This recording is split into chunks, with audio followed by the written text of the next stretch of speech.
Yeah. Check 1-2. Game 7. Raps versus Bucks. Yeah. Some teams have their eyes looking everywhere and their ears to the ground, waiting calmly to hear. If a tree falls in the forest, they already know the sound. If a player has potential, they will surely be around. The world is much smaller than you could imagine, but how did this prospect sneak in the building? While we were enthralled with DeMar DeRozan, other teams were hiding players in the wide open.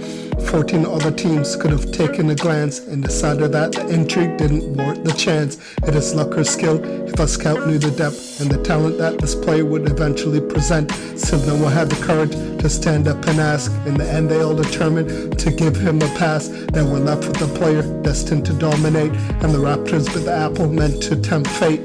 I ain't that surprised that we're going to compete in the revised, revamped, and dominant East. The banner for the title is in the distance, and so many teams out there want to take it for a dance. The Raptors and the Bucks, two ferocious beasts, both hunger for validation like expired meats. What do you fans say about your team? Is there a vision for the future, some unified dreams, a championship to boost, or a promise to fulfill? A 6'11 player with guard-like skills?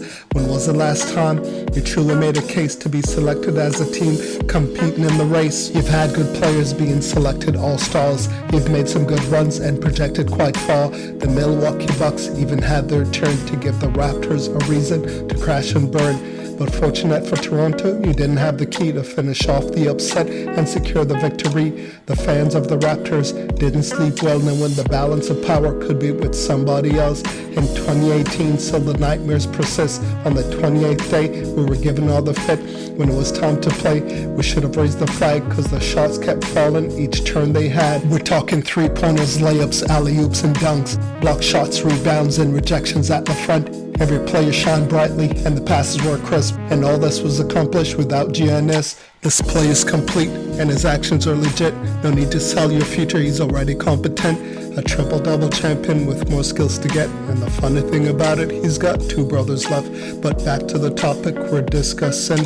Who else could make a layup look disgusting? If you don't see the truth, take a look at the stats. It's not an urban myth, it's just merely fact. Length kills winning streak and defensive schemes. The Raptors met a team being captained by the Greek. If you want a superhero, you gotta call the squad. They have players redefining the standard job.